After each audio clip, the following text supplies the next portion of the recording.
everyone, this is Christine from Rushing River Apiaries in Terrace, BC, and today I am going to demonstrate an inspection on a relatively new nuke. So the nuke has been installed in this box for about 2 weeks, so I'm going to show you some tips and tricks for moving frames around and working with the bees in the hive as a beginning beekeeper, as well as talk about the things that you're looking for when you do your first hive inspections to make sure that your nuke is growing as it should. So all I have as far as equipment for this hive inspection is the protective gear that I have chosen, and that might look different for everybody. I have my smoker going, and I have a hive tool, and I've actually brought 2 different hive tools, a lever type and a J-hook type, so that I can show you how both work to get those tricky edge frames out.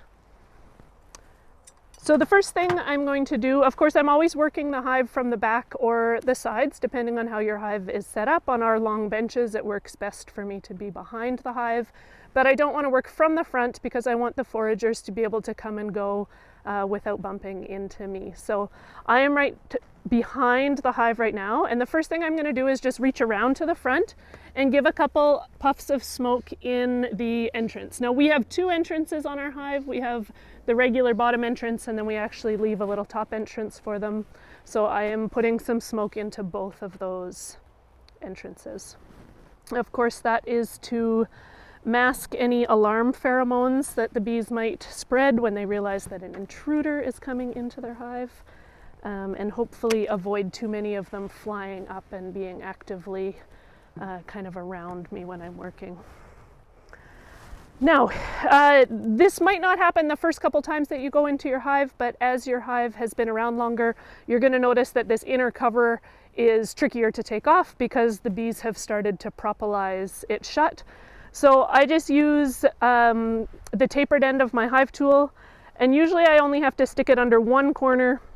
I work it in there about 1/2 inch, and then I push down to kind of pry the lid up. Sometimes when it's really stuck, I have to do that on 2 corners. And then you should hear kind of a nice cracking sound when you lift that lid for the first time. Now, when I take my lid off, you're going to see that there's quite a few bees on the top of the lid, and that's totally normal. These guys have actually started to build a bit of wax up there. That's something that over time I might choose to clean off, but for today I'm just going to leave it be because I know that it'll fit back on there no problem. But I don't want to put them face down in the grass. So always when I take my inner cover off, I actually leave it. Okay, so there's a little glitch there. What I was saying was that as you get more than 1 box high, it's really convenient when you take that top box off to inspect the box underneath it, that you can sit it on top of that inverted lid. Now, to start my inspection, I'm always going to start from one of the outer edges, and it doesn't really matter which one, but I'm not going to start where all of the bees are crowded into the center. Quite often you'll find that the outer edges are much quieter. Sometimes there's nothing going on, and that's normal, especially in a relatively new hive. So I'm going to take one of the edge frames out first, and to do that, I'm going to do 2 things. First, now in a brand new hive, if this is blank foundation, you might just be able to pick it up. Once they've been in there for a while, the bees will start to propolize frames together. And the first thing that you need to do is to pry it away from the frame that it's stuck to, and sometimes even away from the wall. So I'm just going to use my hive tool. I'm going to stick it down in between first the wall and the frame and pry it off the wall, then between that frame and the next one and pry it off that, so that I'm able to move that frame back and forth a little bit. Then I'm going to try and pull this frame straight up out. And this is where there is a difference between the 2 hive tool types. So if you're using a lever type, you can stick this lever in under the top bar of the frame, and then you're kind of pushing down on the next frame to pry that corner up. Now I can grab it with my fingers. Okay. If you're using the J-hook type, you're going to stick the little J under the top bar, and it actually has a little notch back here to sit on the neighboring frame, and that's going to give you the leverage to pull that one up. Okay, so either way, I'm going to use my tool to help me get this first one out because it can be hard to get your fingers down in there. And there's nothing happening here. We have drawn comb in our nukes, but this is just a completely empty bit of drawn comb. I'm going to leave this outside of the hive. Even if it was full of honey, even if it was full of bees, it doesn't matter. It's going to make my inspection much easier if I just put it off to the side. So I'm not going to just toss it on the grass, especially if there's bees, but I'm going to find a place to lean it where it is out of my way. Now, they're just fine. Those bees are fine out there until we're done our inspection. Now I'm going to continue through the box frame by frame from the edge that I started on. But because I have this extra room, before I pull any frame out, I'm just going to pry it away from its neighboring frame so that I can pull it up out and there's no bees rubbing on each other. Okay, and I'm going to give these guys a little bit of smoke so that I don't have any bees under my fingers. That's going to send them down into the frames, into their honey stores, well out of harm's way. And then I'm going to start to pull frame by frame and have a look. Now, you'll notice that I hang on mostly to these two end bits on the frames, and that I always keep a forward hand and a backward hand gripping the frame. So when I want to look at the other side, I don't turn it around or sit it on something and change hand positions. I keep my hands forward and back, and I actually flip the frame upside down. I can look at the very bottom of it. I can look at both sides of it. I can look at the bottom. I can look at the sides. Okay, this is a really good thing to practice with a few of these edge frames that just have a few bees on it. So that when you have a lot more bees in your hand, you're a little more sure of your finger placement. Okay, not much happening on this frame. That's a little bit of leftover honey from winter, but this is essentially just another blank, and that's okay. All I'm looking for right now, this was a 5-frame nuke, so I want to see them on at least 5 frames and hopefully expanded onto a 6th or a 7th. And then I'm going to pry my next one over. Pry it over until there's room for my fingers to get down in there. And if you're wearing gloves, your fingers are going to be even a little bigger and you need that room even more. So now I can see on the outside of this frame is empty and there's not much happening. But on this side, you can tell that there's quite a few more bees. And if the sun hits it just right, you can see that there is nectar in this frame. It looks kind of wet in the bottom of the cells. So this is a food frame. And what that tells me is, great, they've been collecting nectar, which I really want to see, but also that my next frame is likely to start to have some brood on it, or at least that I'm getting closer to the brood nest. If you're working from one side towards the middle, you should run into food before you run into brood. That's the way that the bees set up their nest, and that's what we want to see. And pry the next one away, pull it straight up. I can see that no bees are rubbing on each other.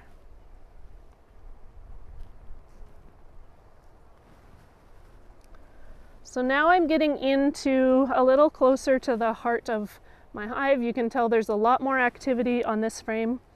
If I want these bees to get out of the way to see underneath them, all I'm going to do is gently blow on them, and then they'll move so that I can see into the bottoms of these cells. Okay. Oh, I'll show you while we have one right here. This is a drone, not to be mistaken for your queen. So that extra large bee cruising up right there is a male honeybee. You may not have too many of them in a nuke, and that's perfectly normal.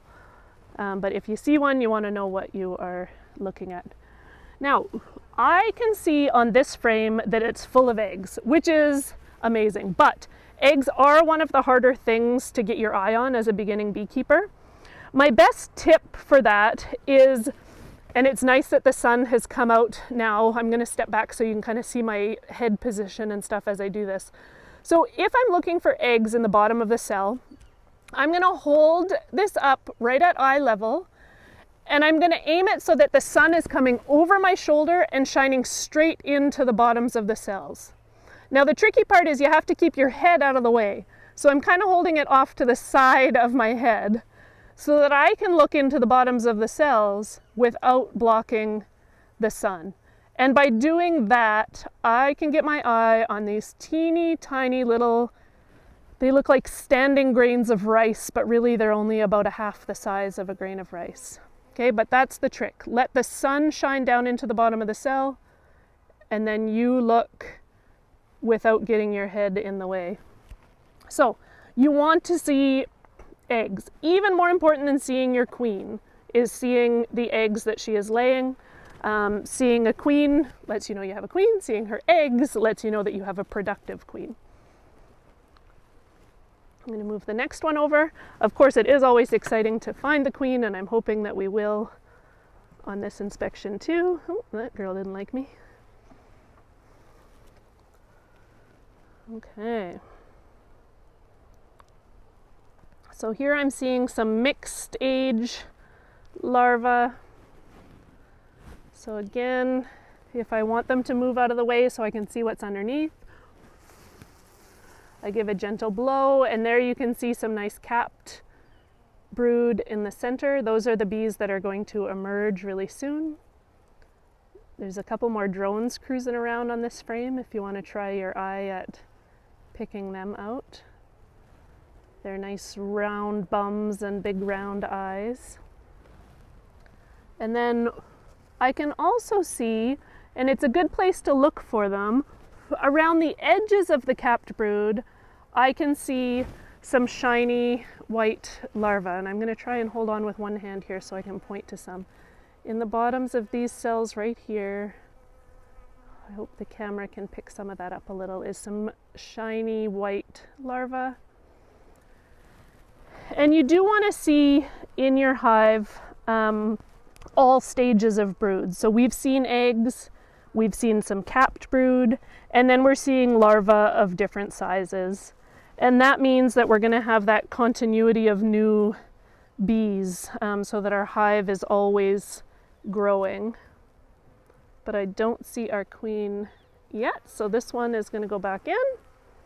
When I put them back in, I'm putting them straight back down into the middle of that hole I've created, and then I'm gently pushing it over.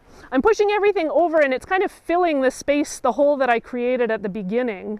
And then at the end, I'm just going to shove everything back in order to put that frame back in. We'll have a look at the next one. So I pry it over. I'm going to give them a little more smoke because they're starting to show me their stingers. You'll see that if your bees start to get agitated, you'll see some bums up in the air and their little stingers will start to protrude. Okay. Lots of capped brood on this one. That's really nice. That means that our hive is going to have a good little population explosion in the next few days. And those young bees are the ones that are going to produce lots of wax. They're the ones that are going to feed larvae. So your hive in these first kind of months really starts to grow almost exponentially as new workers come on board and can do all those jobs on the inside of the hive. And the queen is on this frame. So I'm going to hold this here and you can try your eye at queen spotting. This one was once marked and it looks like the bees have mostly cleaned it off her.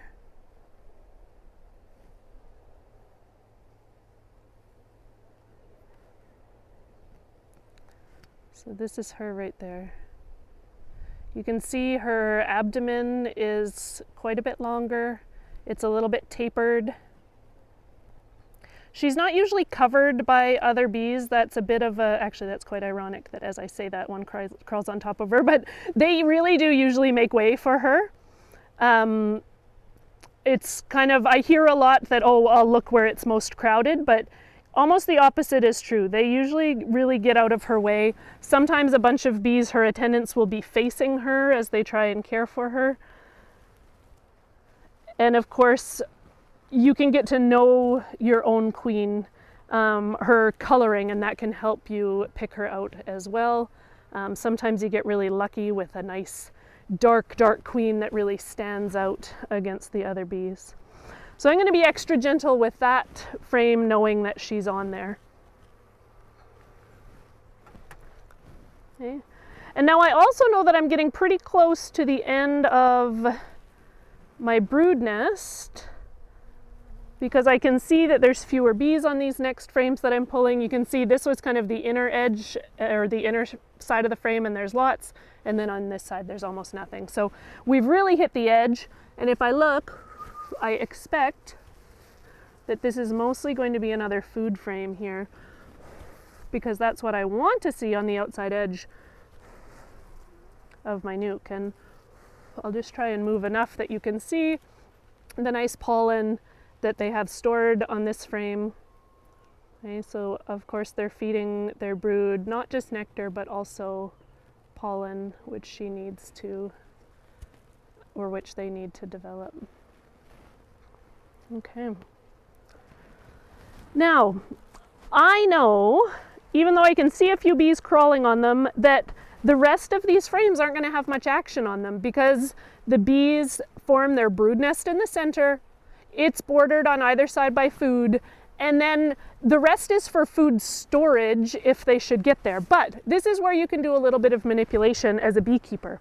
So I would like them to expand their brood nest and use up more of this box before I throw another one on top, because right now I have 1, 2, 3, 4, between 4 and 6 frames that they're not really active on, or not very active on. So what I'm going to do is I'm actually going to take one of these frames from outside. And now you want to take it easy doing this, because you can spread things out a little bit too much in your hive, but you can also, with a good balance, just encourage them to expand their nest.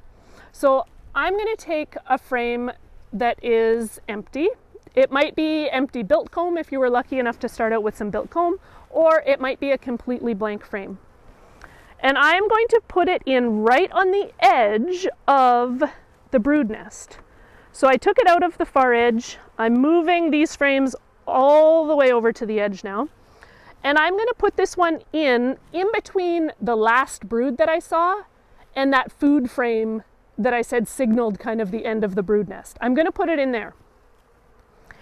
And the reason I'm doing this is to give the queen more room to lay and expand her nest. So now she has some empty space. If it's blank foundation, the bees will be really quick to build this up because they want their queen to have that room to lay. But I'm only going to do that with one frame. You don't want to overdo it. Next time, if they have built comb on that, or if it was built comb and they have filled it up and used it all, then you can shuffle another one into the middle. And a week later you can shuffle another one. And that way you can kind of gently expand that brood nest until they're filling more of your box. Now my inspection's done, but I have one more frame that is sitting out, and I'm going to put it back where it was. So to do that, instead of individually moving each of these frames back, I'm going to move them all at once. It's a lot quicker, and also I'm going to squish fewer bees because they're already pressed up beside each other, and I can keep them pressed up beside each other if I move them at once instead of one at a time, so I don't have to worry about bees getting in there and getting smushed. So all I'm doing is putting my hive tool kind of deeper, like maybe 3 or 4 inches, you'll get a feel for it, down into the hive, and I'm levering off the side of the box, and I'm just shoving all of those frames over. I'm moving pretty slow and smooth. I don't want to do anything jarring, of course, or I'll upset some bees. And once they're all pressed over there, then I have room to put this last frame in.